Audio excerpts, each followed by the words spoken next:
자, 3학년 역사 시간입니다. 자, 온라인 콘텐츠인데 제가 미리 여러분들께 이렇게 녹화된 영상을 여러분들께 한번 제공을 해드리도록 하겠습니다. 우리가 배울 시민혁명에 대해서 함께 이야기를 나눠볼 건데요.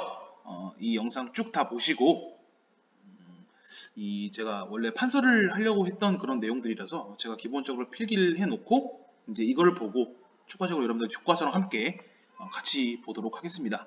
자, 그래서 시민혁명, 영국 혁명은 미리 사전에 이제 보셨던 반들도 있을 텐데 그런 분들은 좀 복습한다고 생각해 보시고요. 영국, 미국, 프랑스 이 세 개 국가들을 중심으로 해서 각 국가들의 여러 시민혁명 이야기들을 한번 살펴보도록 하겠습니다. 자, 영국은 말씀드렸다시피 이미 했던 반들을 한번 복습한다고 생각하셔서 보시면 되겠고요.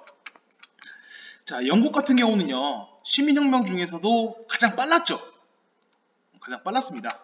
자, 그 특수성이 바로 여기 있는 시민과 젠트리 그리고 의회 계층이 엄청나게 성장했다라는 그 측면이 있는데, 특히나 그 시민들 중에서 이 청교도, 신교였던 청교도를 믿는 사람들이 굉장히 많아서 이들에 의한 첫 번째 청교도 혁명이 진행이 되게 됩니다.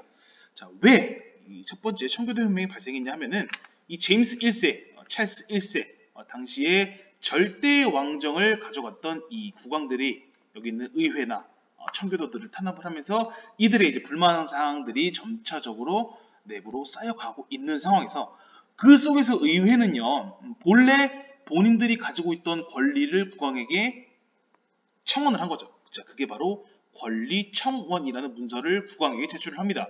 자, 여기서 국왕이 이거를 인정을 했다면은 더 이상 혁명으로 발발하지 않았을 텐데 이제 국왕이 이거를 또 무시하고 의회를 계속 탄압하는 과정에서 영국 내부에서는요, 국왕을 중심으로 하는 왕당파와 그리고 의회를 중심으로 하는 의회파에 서로 대립이 일어난 내란 상태에 일어나게 돼요. 근데 그 과정에서 의회파, 즉 크롬웰이 이끄는 의회파가 이제 승리를 하면서 유럽 세력들은 되게 독특하죠. 왕을 죽여버립니다. 자, 찰스 1세를 이렇게 처형을 해버리고요. 자, 왕이 없는 정치 체제라고 합니다. 이 공화정을 수립을 하게 돼요. 여기서 멈췄으면은 이제 앞으로의 큰 이상은 없었을 텐데, 이거는 동서양 막론하고 똑같은 것 같아요. 크롬웰이 정권을 잡더니 독재 정치를 하게 됩니다. 자, 독재 정치를 하면서 항해법과 같은 여러 규제 정치를 펼치면서 강력한 독재 정권을 하면서 영국 사람들이 이게 우리 혁명의 결과가 없다. 오히려 독재만 가능하지. 이전에 우리가 다시 제임스 1세, 찰스 1세처럼 우리가 왕정 체제로 돌아가야 된다. 라고 하면서 크롬웰이 이제 죽자 이전에 찰스 1세 아들이었던 찰스 2세를 다시 왕정에 세우게 되면서 이전 정치 체제로 다시 회귀, 즉 돌아가게 되었습니다. 그런데 여기서 또 문제가 발생해요. 이전에 국민에 의해서 다시 올라온 찰스 1세와 그리고 그 뒤를 이은 제임스 1세는요. 다시 의회를 탄압을 하기 시작을 합니다. 그러니까 본인들의 권력을 계속해서 자랑을 하게 돼요. 그 과정에서 이제 의회는 더 이상 못 참겠다 싶어서 위에 있는 권리청원과 같은 내용이에요. 의회의 권리를 강조하는 권리장전을 다시 제출을 하게 됩니다. 그 과정에서 위에 있던 청교도 혁명처럼 이런 유혈사태, 즉 피를 한 방울도 흘리지 않았다는 혁명으로 인해서 여기 있는 명예혁명이라는 이름을 붙여주게 되죠.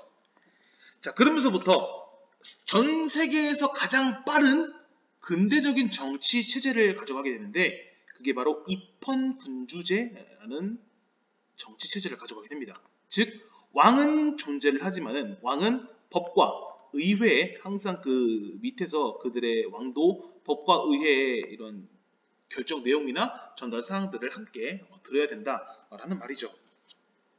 자, 이것이 바로 이제 영국의 명예혁명 그리고 청교도 혁명 과정이었는데, 자, 이 내용을 우리가 교과서를 함께 같이 살펴볼게요. 자, 여러분들 교과서는 124쪽입니다. 124쪽.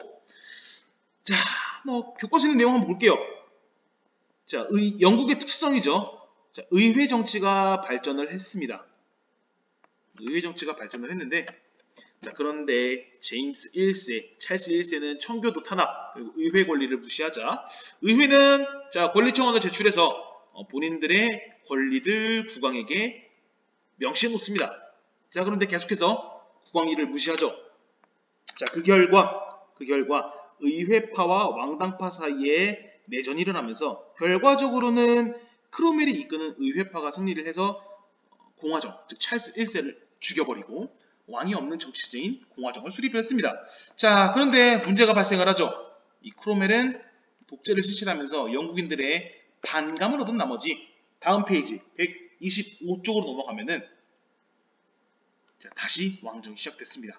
자, 그렇지만은 찰스 2세와 그 뒤를 이은 제임스 2세는 계속해서 의회를 무시하는 그런 정치를 하다 보니까는 의회 내부에서는 똑같이 기존에 가지고 있던 의회의 권리를 왕에게 제출하죠. 그게 바로 권리장전이라는 얘기입니다.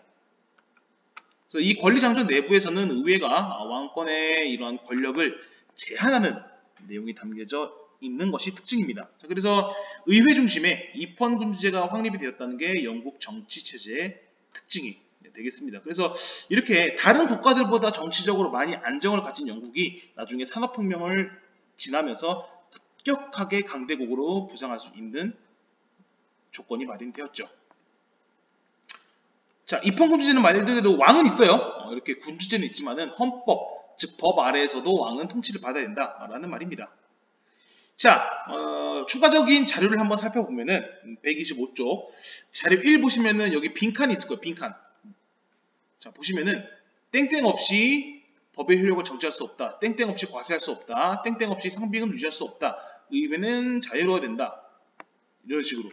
여기 빈칸에 들어갈 건 여러분들 의회입니다. 의회.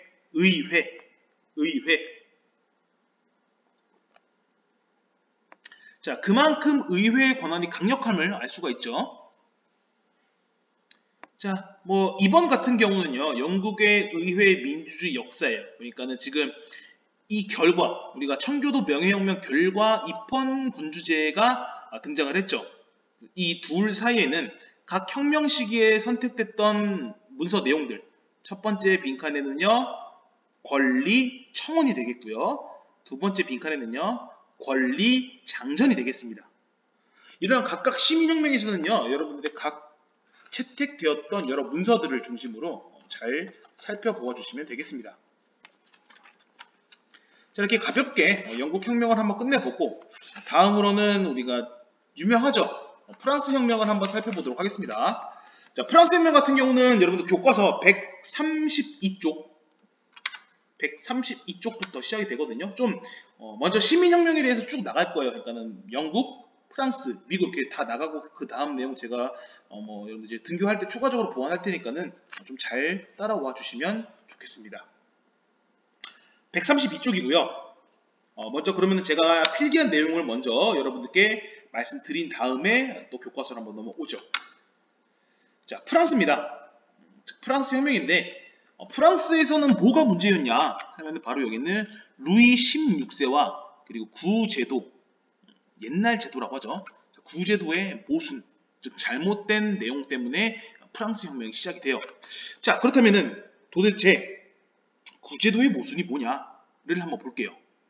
자, 먼저 요것만 여러분들 먼저 좀 알고 계세요. 이 구제도 모순에는 신분제 내용인데 1신분, 2신분, 3신분, 자, 이런 3개의 신분제도가 존재를 했습니다. 자, 그렇다면은 132쪽으로 교과서를 한번 가볼게요. 자, 이렇게 나오죠. 구제도의 모순. 프랑스 혁명 이전에 정치와 신분제도를 우리가 구제도라고 말합니다. 그래서 왼편에 여러분들 그림 보시면요. 이렇게 1, 2신분, 그리고 밑에 3신분. 크게 이렇게 나눠져 있는 걸 볼 수 있는데, 자, 1, 2신분은요, 전국의 약 2%밖에 안 되는 그런 인구지만은 거의 전국의 대부분의 토지와 재산을 가지고 있었고, 추가적으로 세금까지 내지도 않아도 될 그런 권리까지 있었습니다. 반면에 전국 인구의 약 98%에 해당되는 3신분은요, 모든 세금도 납부를 하면서 각종 정치적 권리가 이들에게 주어지지 않게 됩니다.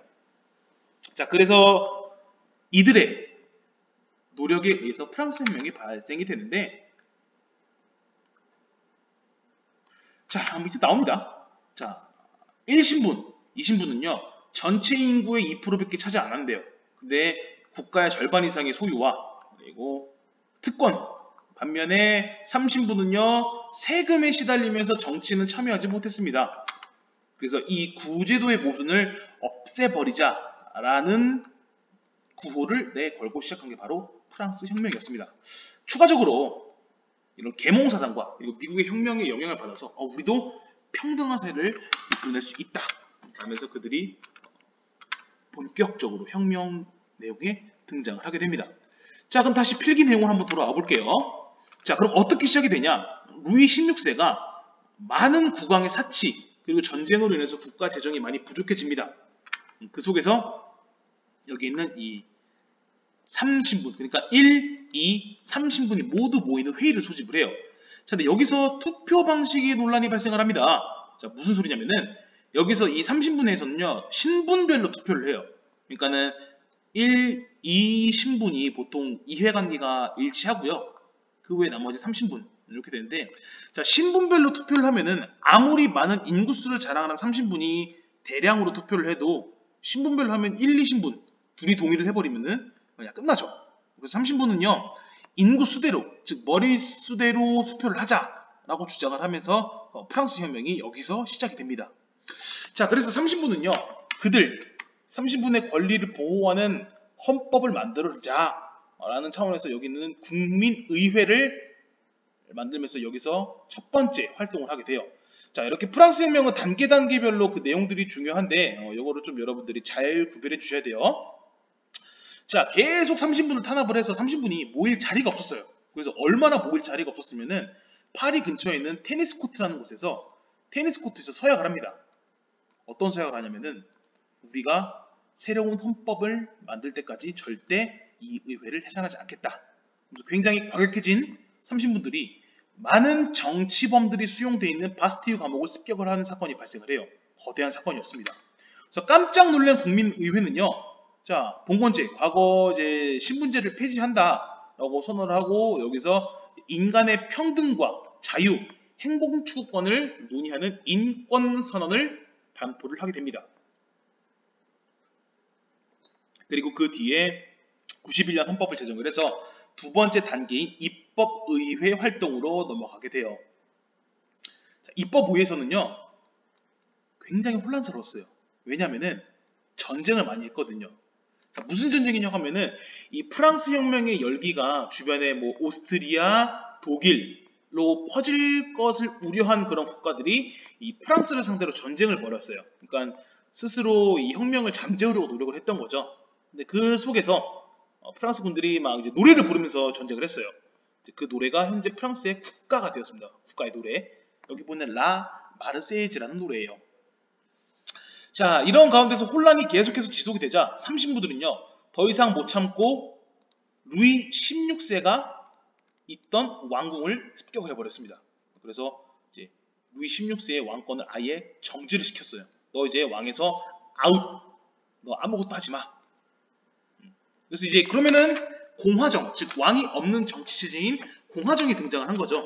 자, 그래서 세 번째 단계인 국민공회가 등장을 합니다. 그래서 공화정을 선포를 하고요. 자, 이런 유럽의 혁명의 특징이 뭐냐면은 죽여버려, 왕들을 다. 이렇게 여기서 루이 16세도 단두에서 처형을 시키고 여기는 로베스피에르가 정권을 장악을 하게 됩니다. 자, 그런데 여기서도 우리가 영국 혁명에서도 볼 수 있듯이 로베스피에르가 혁명재판소나 공안위원회와 같은 공포정치, 일종의 독재정치를 시작을 하면서 사람들의 반감을 많이 쌓게 돼요. 그러면서 이 반란으로 인해서 로베스피에르를 또 죽임으로 잠재우고요. 5명의 총재가 이끄는 총재정부로 다시 들어서게 돼요. 그래서 지금 프랑스 혁명 이렇게 4단계에 걸쳐서 국민의회, 입법의회, 국민공회, 총재정부에 걸쳐서 우리가 알고 있는 10년 동안 진행된 프랑스 혁명의 끝을 보이는데, 결과적으로는 총재정부 때도 혼란을 잠재우지 못해서 이후에 군사 세력으로 성장하고 있던 나폴레옹에 의해서 또 끝이 나게 됩니다. 그래서 우리가 흔히 알고 있는 프랑스 혁명은 딱 여기까지 1789년부터 1799년 10년간에 걸친 시간 동안 사건을 일으키게 되는데, 그 과정에서 프랑스 혁명의 이념이었던 자유, 그리고 평등, 박애 이런 내용들이 유럽 전역으로 퍼지게 됩니다. 현재 우리 프랑스 국기가 파란색, 하얀색, 빨간색인데 그 각각의 의미가 이거예요. 자유, 평등, 박애. 그런 과정이고, 이후에 나폴레옹은요, 혼란을 잠재우려고 이 총재정부도 마무리시키고 그 뒤에 본인이 제1통령으로 취임을 해서 행정, 교육, 심지어는 나폴레옹 법전이라는 근대적인 정치체제를 마련을 합니다. 자, 이렇게 어느 정도 국민들의 그 호감을 얻은 나폴레옹은요, 투표를 통해서 본인이 직접 황제에 즉위를 합니다. 여기서 조금 이제 잘못된 게 등장을 하는데, 그래서 우리가 황제의 정치체제라고 해서 제정이라고 합니다. 제정. 자, 여기서부터 잘못됐죠. 나폴레옹이 이제 유럽 원정을 단행을 하게 돼요. 주변에 있는 뭐 이탈리아, 독일, 포르투갈, 에스파냐 모두 다 정복해서 그 프랑스 손아귀에 넣게 됩니다. 자, 그런데 그 속에서 영국의 저항이 굉장히 거셌어요. 그래서 영국을 봉쇄시킨다는 대륙 봉쇄령까지 진행을 했지만은 아쉽게도 러시아 원정에는 실패를 합니다. 왜냐면은 그 혹독한 추위를 이겨내지 못했어요. 그래서 이거를 실패하자 유럽 국가들의 연합이 이 나폴레옹을 잠재우게 되면서 나폴레옹 시대도 여기서 끝이 납니다. 자, 대신에 이런 나폴레옹의 유럽 원정으로 인해서 프랑스 혁명 이념이었던 자유주의가 유럽 전역에 퍼지고요. 추가적으로 이 방어하는 과정에서 우리 민족을 지켜야 된다라는 이 민족주의라는 개념이 확산이 되면서 근대 정치 이념들이 유럽 널리 전역에 확산되게 됩니다. 자, 이렇게 프랑스 혁명의 좀 구체적인 좀 간단한 안내는 해드렸고요. 그럼 이 내용을 우리가 교과서를 통해서 다시 한번 볼게요. 자, 우리가 132쪽까지는 봤고요. 133쪽으로 한번 넘어가 보도록 하겠습니다. 자, 바스티유 감옥 습격 사건부터 시작을 하죠. 자, 말씀드린 대로 루이 16세는 재정 문제, 즉 돈 문제를 해결하기 위해서 3신분회, 즉 3부회를 소집을 합니다. 자, 그런데 표결 방식 논란, 즉 신분별 표결 방식 논란으로 인해서 3신부는요 국민의회를 결정을 하고 그 뒤에 새로운 헌법까지 해산하지 않겠다라는 테니스 코트 서약을 합니다. 자, 그래도 계속해서 국왕이 이 3신분들을 탄압을 하자, 자, 과거 구제도의 상징이었던 바스티유 감옥을 습격해버립니다. 그래서 깜짝 놀란 국민의회에서 안되겠다, 30분회를 중심으로 뭐를 해야겠다. 그래서 신분제였던 봉건제 폐지도 선언을 하고요. 그리고 인권선언이라는 걸 발표를 하게 돼요. 인권선언. 이거 굉장히 중요한 문서인데, 자, 그 뒤에 법이 제정이 돼서 입법의회로 단계로 넘어가게 됩니다. 자, 그러면 우리가 여기 있는 인권선언 내용을 한번 추가적으로 한번 살펴볼게요. 자, 먼저 자료 1은요. 자료 1은 계몽사상이에요. 계몽사상. 계몽사상. 요거는 이제 빈문서에, 자, 133쪽 자료 1번 내용인데, 여기는 계몽사상. 계몽사상, 이거 문제 보시면 그게 나와 있어요. 이 계몽사상이 프랑스 혁명에 어떠한 영향을 미쳤냐. 이제 그거거든요. 프랑스 혁명에 이렇게 여러분들이 133쪽 1번 정리해 주시면 되겠고요. 자, 2번 같은 경우는 바로 다시 나가보면은 여기 바로 그 인권선언이라는 내용이 담겨져 있습니다. 인권선언. 자, 여기 인권선언의 내용이 그죠? 자유와 평등을 표현한 조항. 이거를 찾아보자 라고 하는데, 자, 자유 같은 경우는요 1, 2, 4조 그리고 1, 2, 4조에 해당이 되고요. 그리고 평등 같은 경우는 2, 3, 6조에 해당이 됩니다. 요거 여러분들이 잘 표시해서 구별을 잘 해주시면 되겠습니다. 요게 133쪽 밑에 문제에 나와 있는 정답이니까는 잘 지켜봐 주시고요.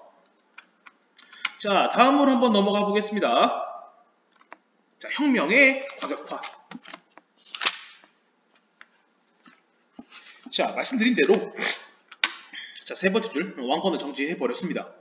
왕권을 수부결해서, 자, 그래서 이제 왕이 존재하지 않는 정치제, 즉 공화정이 들어서게 됩니다. 그래서 왕정을 폐지하고 공화정을 선포했습니다. 자, 그러던 중에 루이 16세가 처형이 되고, 로베스피에르가 주도하는 정권이 진행이 돼요. 근데 하지만 뭐 공안위원회 뭐 이런 것들을 설치를 하는 공포 정치를 시작을 하면서 시민들은 불안에 떨게 됩니다. 자, 결과적으로는 로베스피에르가 처형을 당하고요. 그 뒤로 5명의 총재가 이끄는 총재 정부가 구성이 됐습니다. 그런데 여전히 혼란은 지속되었습니다. 자, 그런 혼란 중에서도 나폴레옹이 등장해서 이 쿠데타를 일으켜서 나폴레옹이 총재 정부를 또 무너뜨리고 정권을 장악하게 돼요. 자, 이 과정이고요. 자, 밑에 보시면은 그림으로 이 혁명 과정이 굉장히 잘 나와 있어요. 앞에 국민의회 시절이었던 테니스 코트 서약과 함께 바스티유 감옥 사건, 이걸로 인해서 깜짝 놀라서 인권 선언을 발표를 하죠. 뭐 자유, 평등의 이념을 두고. 자, 다음으로는 이제 나폴레옹 시대를 보면요. 자, 뭐 나폴레옹은 잘해요. 처음에 이것저것 뭐 국민 교육 그리고 행정제도 이런 내정 교육을 추진하지만 하고 추가적으로 나폴레옹 법전까지 편찬을 해서 국민들의 호감을 얻는 데 성공을 합니다. 자, 그래서 다음 주 보시면은 그래서인지 몰라도 국민 투표로 인해서 나폴레옹이 황제로 당선이 돼서 제1 제정이 시작이 됩니다. 그래서 나폴레옹이 이제 무력으로 유럽 대륙을 장악을 하게 돼요. 여러분들 옆에 보시면은 뭐 에스파냐부터 시작해서 프랑스, 포르투갈, 오스트리아, 이탈리아 뭐 다 지금 나폴레옹 순화기에 들어오게 됩니다. 근데 단 하나 지금 여기 영국이 조금 이제 저항이 거세서 다음 주에 보시면은 영국을 고립시키기 위해서 대륙 봉쇄령, 그러니까 무슨 소리냐면은 자 이렇게 대륙 봉쇄령을 내려서 영국을 지금 왕따시킨다는 내용이죠. 이것과 함께 자 러시아 원정을 가다가 그 추위에 이기지 못해서 결과적으로 이거는 실패하고 나서 이후에 유럽연합 함대에 의해서 패배를 하면서 나폴레옹 시대가 끝이 나게 됩니다. 자, 그렇지만은 이 나폴레옹 전복 과정에서 프랑스 혁명의 이념, 이 자유주의와 민족주의가 유럽 전역으로 퍼지게 되는 굉장히 좋은 사건이 발생을 하게 되죠. 자, 이런 식으로 유럽에서는 굉장히 민주주의 발전이 굉장히 빨랐다는 점입니다. 이렇게 우리가 그 프랑스 혁명까지 쭉 살펴봤고요. 이제 하나 남았죠. 마지막 미국 혁명을 한번 살펴보도록 하겠습니다. 미국의 독립혁명. 자, 먼저 우리가 알고 있는 그 거대 강국의 미국의 이야기를 좀 해보면요. 역사가 조금 짧아요. 자, 처음에 어떻게 이 미국 애들이 살고 있었냐면요. 여기 영국으로 잠깐 넘어가 볼게요. 영국에서 이 청교도들을 너무 탄압을 하니까는 그들이 배를 타고 이제 미국으로 건너왔어요. 건너와서 어떻게 보면은 영국의 식민 지배를 받으면서 살고 있었습니다. 이게 미국 역사의 처음 시작이에요. 굉장히 짧았죠. 자, 그래서 미국 혁명은 여러분들 교과서 142쪽에 있거든요. 142쪽. 142쪽 보시면요. 자, 그래서 그 배를 타고 온 청교도인들이 대부분 여기 바닷가 근처에서 13개의 식민주를 건설을 해서 어느 정도 영국의 통치 지배를 받고 있었습니다. 자, 근데 이들이 이제 독립을 하게 되는 거죠. 왜? 그러냐면은 비슷해요. 영국이 그때 당시 많은 전쟁으로 인해서 국가 재정에 조금 어려움이 생겨 많은 세금을 미국으로부터 쟁취를 하려고 했습니다. 그래서 이거를 중상주의 정책이라고 하는데 식민지들이 당연히 저항할 수밖에 없겠죠. 자, 그 과정에서 보스턴 항구에 있는 차, 이거는 그 자동차가 아니라 우리 그 먹는 차예요. 티. 자, 여기서 정박 중이었던 영국 배를 다 부셔버리고 거기에 있는 차를 다 밖으로 버려버리는 사건이 발생을 합니다. 자, 여기서 영국은요 멈추지 않고 이 대륙 식민지 미국 사람들을 강력하게 탄압을 하는 과정에서 이제 미국 대륙 혁명이 전개가 됩니다. 자, 그래서 이 식민지들은요 대륙 회의를 2차례에 걸쳐서 걸린 다음에 자, 많이들 알고 있죠. 미국의 초대 대통령 조지 워싱턴을 최고 군사령관으로 하는 민병대를 조직을 하고요. 또 추가적으로 독립선언문을 발표를 하게 됩니다. 자, 그러면서부터 이제 영국으로부터의 이 독립 열기가 굉장한 가운데 식민지 민병대와 영국군들이 충돌을 하게 돼요.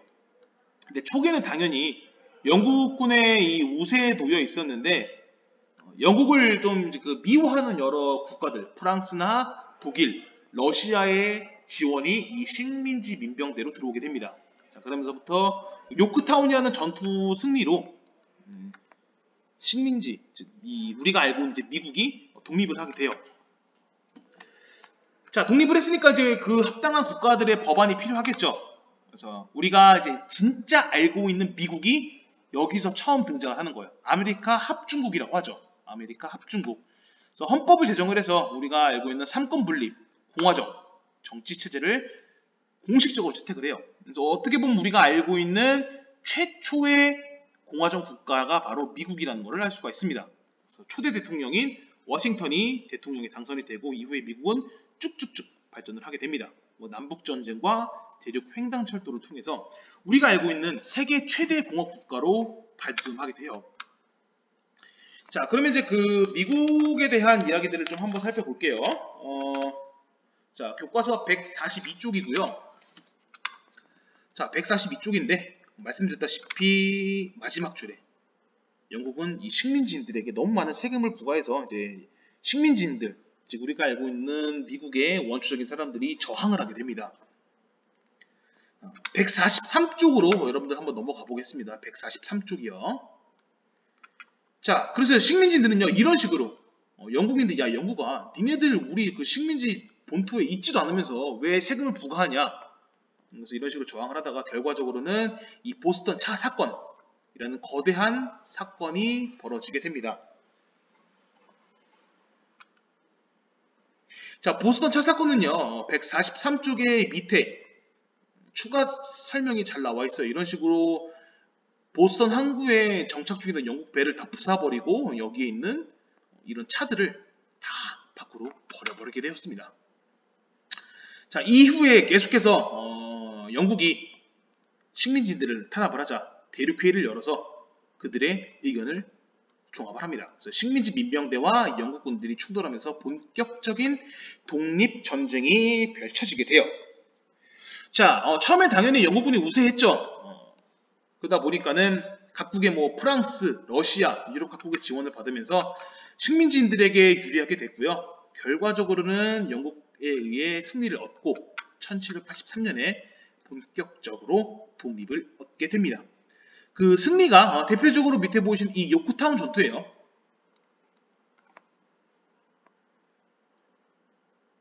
이 요크타운 전투고 미국에서 제가 말씀드린 이 독립선언이요.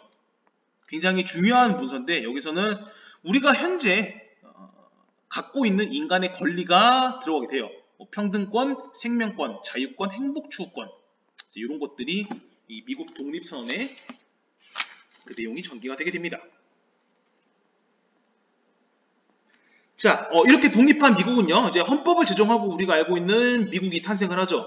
자, 그래서 1787년 헌법을 제정을 하고요. 여기서는 대통령, 그리고 의회, 사법 나눠 갖는 삼권 분립 원칙으로 인해서 세계 최초의 민주공화국이 탄생을 하고 아까 독립군 총사령관이었던 조지 워싱턴이 초대 대통령으로 선출이 되게 됩니다.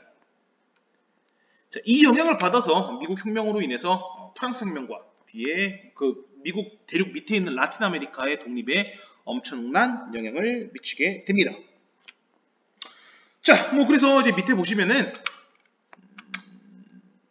자, 미국 혁명 과정이 나오죠. 대륙 회의를 거쳐서 그리고 미국이라는 헌법 제정 그리고 연방의회 그래서 여기에 초대 대통령으로 조지 워싱턴이 들어가게 됩니다. 조지 워싱턴.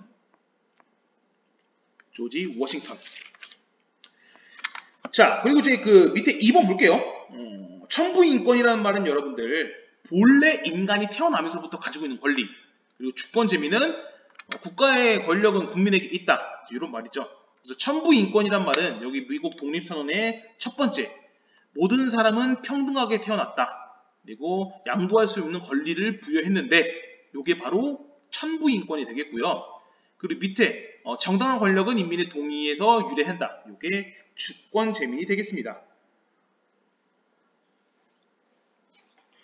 마지막 자료 3번 같은 경우는 미국 정부의 특징 여기서 그 헌법에서 볼 수 있는 것처럼 삼권 분립과 함께 연방제, 지금 여러분들 미국은 한 51개 주죠.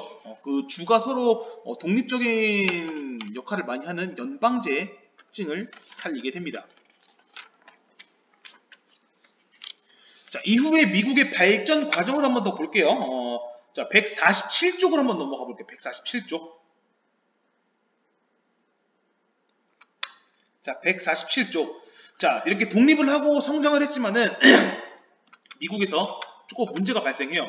뭐냐면은 바로 미국의 남부와 북부 사이에서 노예제를 가지고 많은 갈등이 일어나게 됩니다.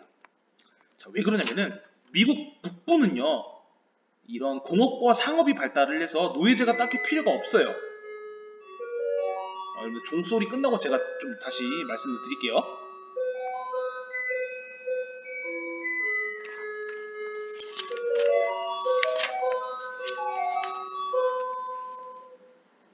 네, 그래서 북부 같은 경우는 공업이 발달해서 노예제가 딱히 필요 없는데 남부 같은 경우는 여전히 농업 지역이 많아서 그들은 노예를 활용한 농업 구조가 너무 명확해서 노예제를 가지고 남과 북이 서로 대립을 하게 되죠.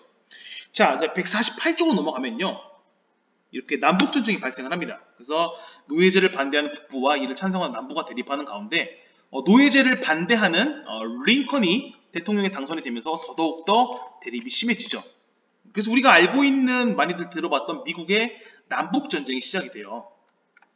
초기에는 남쪽의 권력이 우세했지만은 4년간 전쟁으로 결과적으로 북부의 승리로 끝나고 우리가 알고 있는 흑인 노예제는 결과적으로는 폐지가 되는데 여전히 그 흑인에 대한 차별은 아직도 미국에 많이 남아있지요. 그 문제가 많습니다.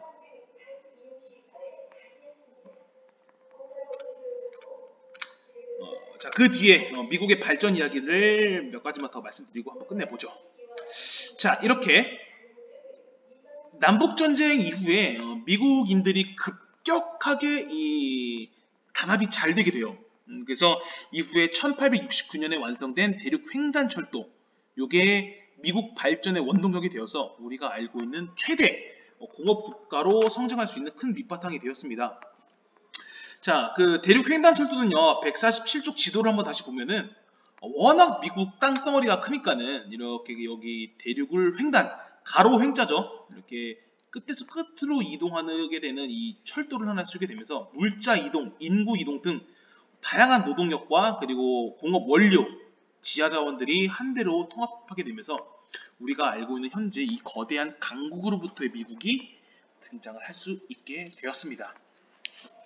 자, 어떻게 보면은 굉장히 짧은 역사를 자랑하는 미국이지만은 그 짧은 기간 동안에 엄청난 발전을 이룩하게 되는 미국의 모습을 우리가 살펴봤고요. 자, 이렇게 지금 우리가 프랑스, 그리고 미국, 영국 혁명을 살펴봤는데 이 세 가지 중심으로 여러분들이 잘 정리하셔서 보아주시면 되겠습니다. 자, 그러면은 이제 여기까지 보고요. 컨텐츠 수업은 딱 여기까지 마치고 다음에 뭐 여러분들 등교하셔서 다음 수업 함께 더 이어나가게 하겠습니다. 자, 여러분들 고생 많으셨고요. 자, 그러면은 우리는 다음에 학교에서 봅시다. 안녕.